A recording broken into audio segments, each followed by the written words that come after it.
for tips on coping with no longer being popular. Go on. Tell me about this hard sun. San Diego began using toilet water for drinking. Sorry, AD. The city made the decision after consulting the foremost expert on the issue, your dog.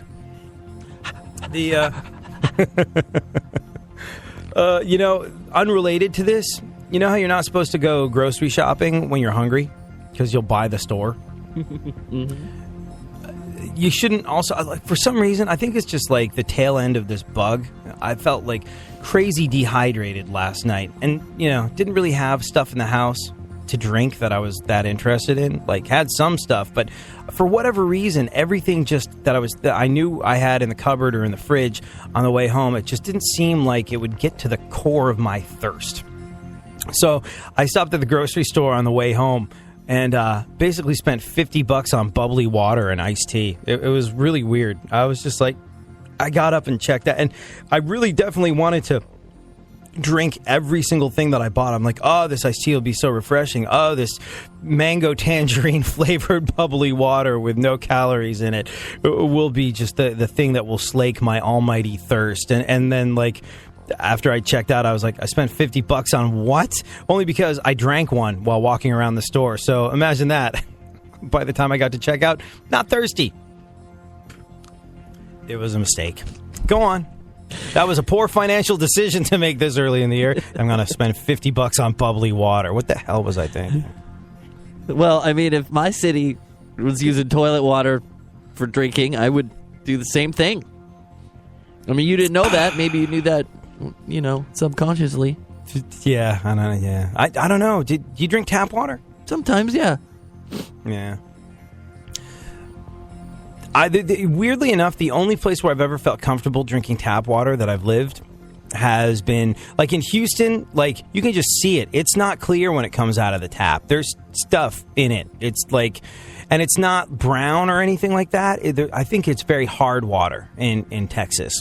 And so you just take a drink and you're like, oh, nope, definitely not doing that. And in California, it's something about it's a little off, not totally comfortable with the whole situation. But in New York, for all the filth, scum, things floating in the East River, all of that, New York is renowned for having the best tap water on the face of the earth. So much so that New York water is viewed as being a key ingredient if you're going to make authentic New York pizza or authentic New York bagels. There's something about it. And every single New Yorker I know goes, nothing better than New York City tap water. And it seems so antithetical, and you feel like you're going to get instant herpes of the tongue by even agreeing to ingest any of that. But no, it's delicious. It's a really weird thing. But I've always been a bottled water drinker. Like, it's just, it's easier for me to stomach than the alternative. So, to everybody that's currently drinking toilet water, you're going to have to start paying for it like I've been for the last, my entire adult life. Go on. China replaced the United States as the world's biggest economy.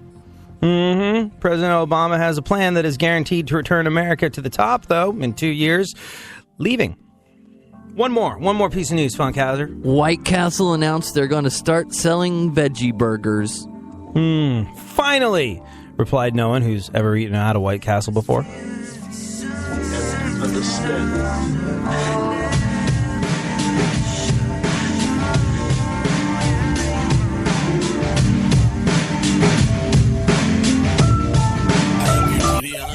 Time for the Weekend TV.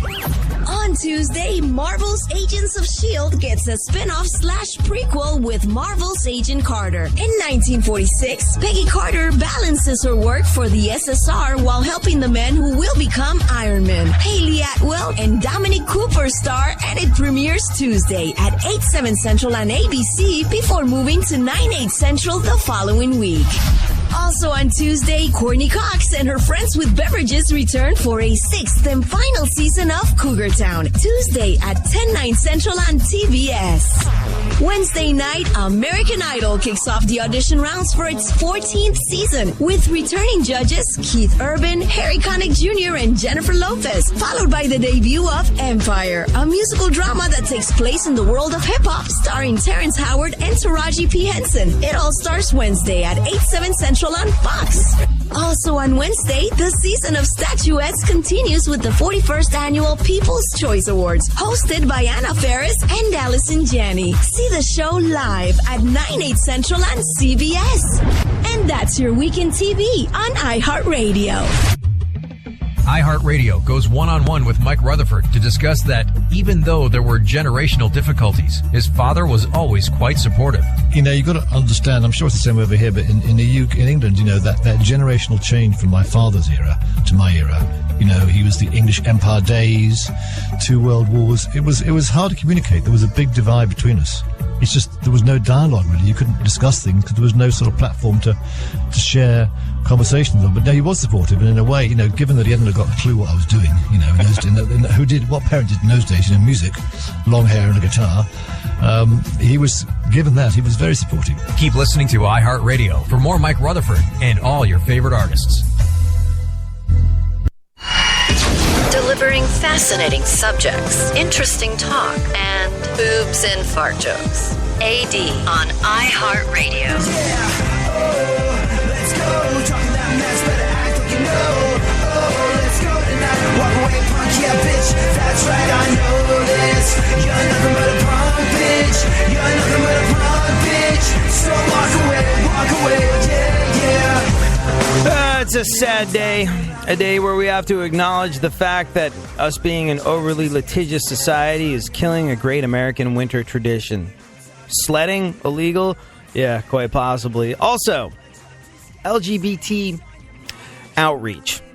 Affirmative action for the LGBT community. Yeah, that's a new thing. Does it breed mediocrity? We'll get into it in just a little bit. Right now, though, let's wrap up the news, Funkhauser. What else? Well, adding plants to the workplace increases productivity. Yeah. Keyword, adding, not smoking. Go on. Meth seizures at the Mexico border have hit an all-time high. Also, hitting an all-time high, Mexican Border Patrol. Go on. The Girl Scouts are test marketing 2 gluten-free cookies. Oh, gluten-free Girl Scout cookies. I think, the cookies expected to sell well in areas of the country with really, really annoying people. It's good because, you know, we've been begging for a healthier Girl Scout cookie for years. Replied not a single person in the U.S. That sort of stuff actually really kind of bothers me.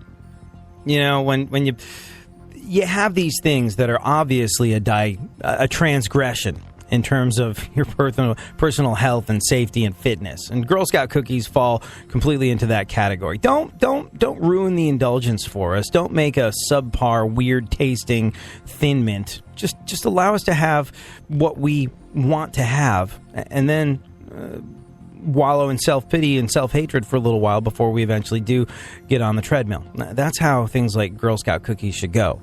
Don't offer sort of substitute health Girl Scout cookies. Not interested. Thank you very much. Next. A company in San Francisco has launched a Marijuana of the Month delivery service. Yeah, best way to get marijuana delivered to your door, though, still by asking the pizza guy. Go on. Or there's this website I've heard of, you know. Researchers created apples that bubble when bitten.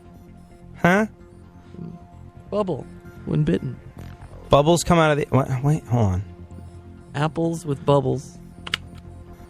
Forget a good crunch. This apple has a built-in fizz. Scientists create sparkling fruit that bubbles when bitten into. What the...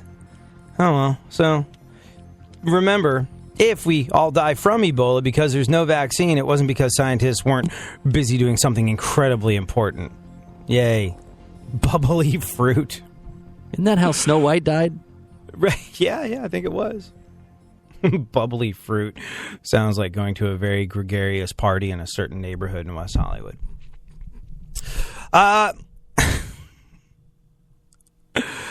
So, speaking of bubbles, here is the latest in the bubble wrapping of American children. Why does something like this happen?